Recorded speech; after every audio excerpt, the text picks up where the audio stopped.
வணக்கம் நண்பர்களே, welcome to my channel. CCF SAT20 match 7 review தான் இந்த வீடியோல நம்ம பார்க்க போறோம். Between Victoria Capitals versus Sunrisers eastern gap at Centurion நடந்து முடிஞ்சிருச்சு. இந்த மேட்ச்ல விக்டோரியா கேபிட்டல் 6 விக்கெட்ஸ் வித்தியாசத்துல போனஸ் பாயிண்டோட சூப்பரா வின் பண்ணிட்டாங்க.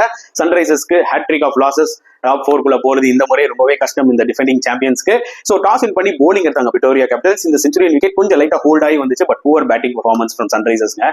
ஜஸ்ட் 113 தான் அடிச்சாங்க, 113 ஆல் அவுட். அதுக்கு முக்கியமான காரணம் மார்க்கோ யான்சனோட 51. அவரோட 51 மட்டும் இல்லனா இந்த ஸ்கோர் கூட வந்திருக்காது. பட் ஃபேண்டாஸ்டிக் நாக்ங்க. மார்க்கோ யான்சன் இப்போ வந்து ஒரு மிகப்பெரிய ஆல்ரவுண்டரா உருவாகிட்டு இருக்காரு. போலிங்ல மட்டும் இல்ல, பேட்டிங்லயும் கன்சிஸ்டன்டா பெர்ஃபார்ம் பண்றாரு. அண்ட் போலிங் எடுத்துக்கிட்டீங்கன்னா டுபாவிலன் சூப்பரா போட்டு 3 விக்கெட்ஸ் எடுத்தாரு. அவருக்கு சூப்பரா சப்போர்ட் பண்ணாங்க. போஷா இருக்கட்டும், மிகல் பிட்டோரியஸா இருக்கட்டும், சென்னூரன் முத்துசாமி அவரும் சூப்பரா போட்டு 2 விக்கெட்ஸ் எடுத்தாரு. அண்ட் இந்த டார்கெட் 6 விக்கெட்ஸ் வித்தியாசத்துல வின் பண்ணிட்டாலும் இனிஷியலா ஜாக்ஸ் ஒரு நல்ல ஸ்டார்ட் கொடுத்தாரு. பட் 61 for 4 தேவர் ஸ்ட்ரகிளிங் அந்த டைம்ல. அப்போ ஒரு நல்ல partnership from Livingstone as well as MJ Ackermann நல்ல நாக் விளையாண்டாரு. 30 balls 39. அண்ட் சன்ரைசர்ஸ் போலிங் எடுத்துக்கிட்டீங்கன்னா இந்த ஸ்கோரை டிஃபெண்ட் பண்ற அளவுக்கு போலர்ஸ்னாலையும் எதுவும் பண்ண முடியலன்றதான் உண்மையா சொல்லி ஆகணும்.